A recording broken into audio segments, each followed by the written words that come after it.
Gente, eu tô bobo, tô pasmo. Já li pelo menos mais de uma dezena de vezes o livro dos Juízes, mas toda vez que você vai lendo o final deste livro, a gente vai ficando pasmo porque o tempo também nos faz ver outras situações, outras questões da percepção humana e de como que Deus desde sempre é usado pela humanidade para fazer valer as suas violências, as suas loucuras, as suas mediocridades. Já começa aí, né? Que o livro ele termina com aquela frase: naqueles dias não havia rei em Israel, cada um fazia o que achava mais reto. Isso já é para eu e você compreendermos que a Bíblia, você pode percebê-la como a palavra de Deus? Sim, mas ela não é Deus. Porque isso que está dito aqui, que naqueles dias cada um fazia o que bem entendia porque não havia rei em Israel, isso não é palavra de Deus. Como que isso pode ser palavra de Deus se desde quando Moisés se levantou ou foi levantado por Deus para tirar aquele povo do Egito, Deus disse que ele iria governar aquele povo, ele levou aquele povo do Egito até Canaã durante 40 anos, ele governou aquele povo. Então, não era por falta de rei. Os reis são necessários, os reis, né, os que têm riquezas, né, eles são necessários? São necessários porque seres humanos parecem gostar de ser governados, né? Parece que a gente não consegue sair dos nossos instintos animais de ter um líder, de ter um macho alfa, de ter alguém que manda sobre nós. Mas isso, nem o Pai concorda com isso no Antigo Testamento e nem Deus em pessoa, em Cristo Jesus, quando disse: olha, você só tem um Senhor, um Rei, sou eu, o Senhor do Universo, que me fiz carne, para vocês me verem um pouquinho aqui, e digamos assim. Mas não. Aí a tradição judaico-cristã vai dizer que eles faziam todas essas coisas porque eles não tinham rei. Idolatria da função real de novo. Isso é chato porque quando a gente aprende as questões que estão aqui, com as questões que estão aqui, mas fica essa coisa mitológica, né? Eles faziam isso porque não tinha rei, tá, Israel? Quer dizer, nem depois do cativeiro babilônico, quando esses livros foram editados, o pessoal conseguiu entender que o problema não era a ausência de rei, o problema era a ausência de estar com o Senhor. E o que nós temos aqui? O que nós temos aqui é que depois do esquartejamento da sua concubina, que está no vídeo anterior, só você ver a numeração, está na playlist do livro dos Juízes, né? Os vídeos estão lá colocados de forma recente. Então, o último vídeo que está lá está falando sobre o estupro sodomita da concubina de um levita. Isso tudo acontecendo nos territórios santos de Israel. E aí Israel resolve tomar uma providência, o que vai falar o capítulo 20 e o capítulo 21. E a providência é uma loucura, porque é aquela mistura de eles invocam o Senhor fala, mas eles são derrotados apesar do Senhor ter falado, e eles vão tomando medidas e posições e você fala assim: não estou acreditando, eu não estou acreditando no que eu estou lendo, porque o ser humano não mudou. Como diz o livro de Eclesiastes, nada novo debaixo do sol, continua tudo a mesma coisa. E o que aconteceu aqui? Todo Israel se ajuntou, porque eles ficaram chocados de ver um pedaço da concubina em cada tribo de Israel. Aí todo mundo se ajuntou como um só homem, vai dizer o texto. Isso está no capítulo 20 e 21 do livro dos Juízes. O povo se ajunta e fala assim: fizeram esse mal em Israel? Sodomitas aqui no nosso meio, sodomitas não no sentido sexual, mas no sentido de perversidade, de mau caratismo, de estupro coletivo. Aí eles: vamos resolver esse problema. E como é que eles resolvem o problema?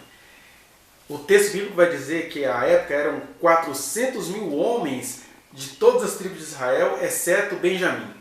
E que em Benjamim havia cerca de quase 27 mil homens, né? Uma parte vai falar que eram 26 mil, outra parte vai falar que era 25 mil. O número varia um pouquinho por questões contábeis da época, né? Mas o que importa é a gente entender que olha o que eles fazem para reparar o estupro coletivo da concubina do levita. Sabe o que eles fazem? Eles consultam ao Senhor, o Senhor responde, dá a entender que isso foi logo após a conquista de Canaã, então a gente fica sem saber se isso foi nos dias de Sansão, se foi após a morte de Sansão, se o Sansão foi levantado talvez antes de outros juízes, a gente não sabe.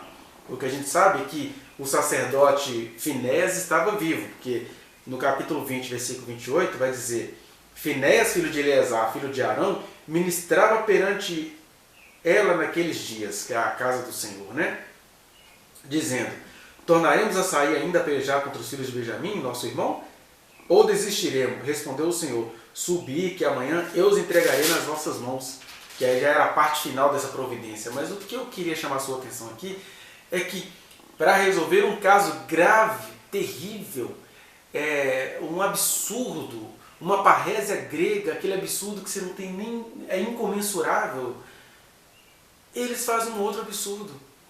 Todo o povo se levanta contra os benjamitas. É claro, os benjamitas procuraram, porque você tem aí 600 mil, 400 mil na verdade, né? 400 mil israelitas contra os benjamitas. Você já tem aí a primeira ironia, que um povo que Deus iria guardá-lo toda vez que os outros povos se levantassem contra eles. O que a gente tem aqui agora? Irmãos brigando entre si. Aquela briga de irmãos, porque um irmão era mais perverso do que os demais, é claro. Uma tribo de Benjamim, quando eles foram perguntar: cadê os homens perversos que fizeram mal contra a concubina do levita? O que já é em si mesmo absurdo, a concubina de um levita. Aí eles falaram: não, a gente não vai entregar não. Não vamos entregar, não vão entregar não. Então todo o povo de Israel se ajuntou e eles tentaram pelejar contra Benjamim, e por pelo menos 3 vezes os benjamitas os vencem. Derruba deles, tem várias contabilidades aqui, né? Eles derrubam 30 mil daqueles 400 mil, depois derrubam aí 22 mil, depois eles derrubam 18 mil, e assim eles foram abatendo aí uns 1.000 daqueles 400. Aí a gente pergunta: gente, se esse povo consultou o Senhor, por que tanta gente assim morreu daqueles 400 mil? Porque Deus, Ele tem promessas a cumprir em relação às grandes promessas que Ele fez a Abraão, Isaac e Jacó. Essa é a primeira verdade. Então, por causa disso, Ele entrou no meio para poder dar vitória aos israelitas contra aqueles perversos, os que mataram e estupraram, né, terrivelmente a concubina, tanto quanto os benjamitas que protegeram esses perversos. Deus entrou nisso porque Deus tem promessas amplas a cumprir com Abraão, Isaac e Jacó, comigo e com você. Por isso que Deus entrou aqui. Segundo, Deus entrou nessa situação, mas Deus nos fez seres humanos, ou seja, Ele deixou nas nossas mãos o construir da nossa realidade. Recomendou ao seu povo: como é que vocês vão construir a realidade de vocês, a existência de vocês? Invocando-me, guardando-me os meus mandamentos, os estatutos e os juízos. Ou seja, criem tradições em vocês, boas tradições de invocar o meu nome, são os estatutos. Eu tenho mandamento acerca disso. Vocês não deveriam fazer aliança com esses povos aqui, mas eles fizeram, não guardaram os mandamentos. E o juízo é o que eu vou resolver agora. Eu vou dar vitória a vocês. Mas até para abater essa tradição, vocês nem sabem, mas vocês vão morrer. Porque debaixo do sol, no mundo de pecado, existem coisas que inevitavelmente vai descambar em derramamento de sangue. Esse é um segundo ponto. Porque Deus fez os seres humanos, dando a eles a autonomia para fabricar a sua existência. E como eles fabricaram essa perversidade, eles vinham adorando, tinham casa de ídolos, não buscavam ao Senhor, também o livramento que o Senhor ia dar, ia vir junto com isso. Olha, vocês não são perfeitos não. Muitos dos que vão matar os benjamitas são perversos também, vão morrer. E no meio disso tudo, justos morrem, porque a chuva cai sobre maus e bons. Isso é o Senhor guardando muito dos seus do dia mau, né? E os mistérios pertencem a Ele. Eu estou explicando só aquilo que é humanamente possível explicar. Deus tem promessas superiores a cumprir. Deus não vai nos poupar de sermos humanos construintes da nossa existência. E terceiro, a coisa horrível que a gente vai vendo aqui é que para resolver o mal, eles saem matando um monte de pessoas inocentes. Porque vai dizer em alguns textos aqui, em alguns trechos do capítulo 20 e 21, que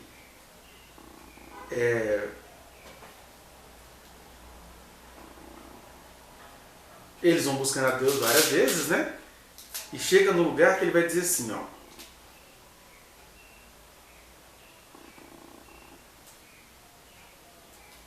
versículos 47, vai dizer assim: os homens de Israel voltaram para os filhos de Benjamim e passaram a fio de espada tudo o que restou da cidade, tanto homens como animais, em suma, tudo o que encontraram, ou seja, mulheres, crianças e também todas as cidades que acharam, puseram fogo. Eles destruíram tudo que tinha a ver com Benjamim, com gente que não tinha nada a ver com aquela perversidade, né? Muita gente não quis denunciar os perversos por medo de serem mortos pelos perversos, acabaram sendo mortos pelos irmãos, né? E aí depois disso tudo, esse povo faz isso tudo buscando ao Senhor. Porque vai dizer o capítulo 21, versículos 2 e 3. Ficaram até a tarde diante de Deus e levantaram a voz e prantearam com grande pranto e disseram: ah, Senhor Deus de Israel, por que sucedeu isso em Israel, que hoje lhe falte uma tribo? Ao dia seguinte, o povo pela manhã se levantou, edificou ali um altar, apresentaram holocaustos e ofertas pacíficas. Né? E aí vai dizer, no versículo 10, por isso a congregação enviou lá 12.000 homens dos mais valentes e lhes ordenou, dizendo: ide e a fio de espada feriu os moradores de Jabes e Gileade e as mulheres e as crianças. Ou seja, além de eles terem matado muita gente inocente na tribo de Benjamim, eles fizeram uma contabilidade: ah, estamos aqui reunidos porque a gente acabou com o nosso irmão benjamita, é tudo uma misoginia, estou preocupado com tribo, com estrutura. E aí alguém falou assim: olha, teve uma tribo que não está aqui não com a gente nesse culto não, de reconciliação com o Senhor não. Aí quando foram contar, o pessoal de Jabes e Gileade não estava presente na reunião. Jabes e Gileade é ali Manassés ao oriente do Rio Jordão, né? A gente tinha aí Ruben, Gad e Manassés oriental. Ali se localizava Jabes e Gileade, o pessoal não estava lá. Aí o que eles fazem para remediar a situação? Ah, já que não sobrou mulheres para os 400 homens benjamitas que sobraram, porque aconteceu isso, né? Eles acabaram com toda a cidade, aí ficaram 400 homens sem mulheres, e aí olha a fórmula que eles arrumaram para dar mulheres.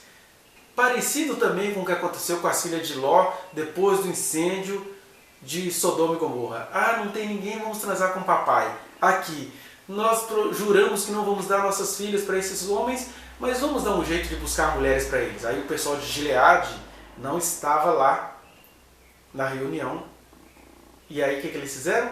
Foram lá em Gileade, mataram tanto de pessoas, passaram tudo a fio da espada, né? Mulheres que foram casadas, que tinham relações sexuais, morreram também. Mas as mulheres virgens, acho que o texto vai dizer quantas são, 400 moças virgens, que não se deitaram com homens, eles trouxeram as forçadas para se casarem com os irmãozinhos benjamitas que sobraram. O que isso tem a ver com Deus? Nada. A única coisa que tem a ver com Deus é a manutenção desse povo em nome de promessas que ele tinha com Abraão, Isaac, Jacó, Davi. Jesus viria lá na frente e eu e você precisaríamos ser salvos pelo Senhor, apesar desse povo feio, desse povo violento. Mas isso acontece ainda hoje conosco. Olha, você está no Brasil, onde evangélicos estão no poder. E aí o que você tem? Uma ministra dos direitos humanos que só luta contra a mulher. Uma ministra dos direitos humanos que ouve o presidente numa live fazendo piadinha erótica com uma menina de 9 anos. Que ela fala assim: ah, eu comecei cedo. Começou cedo o quê? Explica isso aí pra nós. Aí ele e aqueles outros homens perversos fazem isso, e a ministra Damares sabe muito bem o que ela responde numa entrevista que ela deu recentemente ao Pedro Bial. Ela vai dizer: olha, eu preciso ver o vídeo todo. Ela viu o vídeo todo, porque na hora todo mundo notificou, todo mundo começou a marcá-la. Aí ela vê o vídeo, finge que não viu, fala que o homem que ela conhece não faz isso. Mentira, o homem que ela conhece, que é o presidente Bolsonaro, já disse que ele queria pegar o Estatuto da Criança e do Adolescente e jogar na latrina, na lata de lixo. Porque ele odeia o direito das crianças, como ele odeia o direito das mulheres. Mas isso é num governo cristão, como este povo de Israel aqui, que invocava o nome do Senhor, estava invocando nessas circunstâncias, e mesmo invocando o nome do Senhor, o que eles fazem? Reproduzem o ódio contra as feminilidades. Eles matam mulheres porque homens não estavam presentes. Eles matam mulheres benjamitas que não tinham nada a ver com a perversidade. E eles também arrebatam mulheres, quer dizer, praticam um outro estupro coletivo. Por quê? Ai, porque o nosso irmão não pode ficar, a gente não pode perder um irmão. Até parece que o Santo Eterno Deus estava preocupado com aquelas tribos no sentido institucional. Dan veio assumir algum tempo depois. Gade, Simeão e Manassés Oriental sumiram depois. Que compromisso Deus tem com essas instituições humanas? Deus tem compromisso com a sua palavra, com a sua misericórdia, com o acolhimento. Eles deveriam fazer um outro clamor ao Senhor, mas é isso. Quando você está num país de Damares, de Bolsonaro, de Malafaia, de gente defendendo perdão de dívidas corruptas de igreja, aí a gente que de fato clama ao Senhor fica igual aos judeus nos dias de Jesus. Clamam o Senhor muito, fazem a Páscoa, matam Deus na sexta e vão celebrar a Páscoa no sábado. É isso que está acontecendo aqui. E a gente tem de se libertar desses fundamentalismos. Enfim, como é que eles resolvem a história? Como é que eles reparam a perversidade dos benjamitas? Eles matam muito mais pessoas. Não trazem a mulher de volta.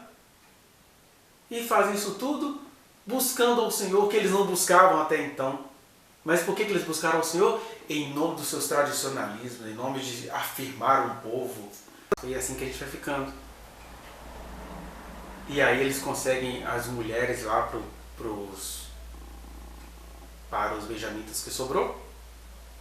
E eles ficam nessa espiritualidade toda confusa, toda confusa. E ainda termina mais confuso com o autor do livro dizendo: naquele dia não havia rei em Israel. Diagnóstico totalmente enganoso. Eles estão perdoados. Eu e você precisamos fazer a palavra de Deus ser palavra de Deus, lendo-as com este diálogo, com esta comunhão. Israel não soube lidar com a violência contra as feminilidades. Eu e você precisamos aprender isso. Precisamos buscar ao Senhor acerca disso. Não é matando mais pessoas que vai resolver esse problema. E nem também castrando o estuprador, sabe por quê? A pessoa estupra, o cara se torna perverso, não é nem pelo desejo sexual, é pelo desejo sexual que se misturou ao domínio. A pessoa tem o prazer de ver um ser que ele considera fraco e esmigalhado. Aí você castra o cara quimicamente, ele vai estuprar com toco, ele vai tramar contra a pessoa, ainda mais que a maioria dos abusadores e estupradores é gente da intimidade da mulher. Isso não resolve. A gente tem que criar outros meios que de fato venham a constranger quem comete o crime. E não fazer essa coisa toda que Israel fez aqui, porque eles estavam buscando ao Senhor em nome da própria tradição, não por amor ao Senhor. Esse é que é o erro de interpretação aqui. E aí eu convido a você a não cair nisso, a aprendermos com isso. E se você achou esse vídeo edificante, dê o seu like, compartilhe. Se você puder e quiser, inscreva-se neste canal, aperte o sininho para você receber as notificações e pode ir conversando comigo aí pelos comentários que a gente vai se falando. Que o Senhor te abençoe.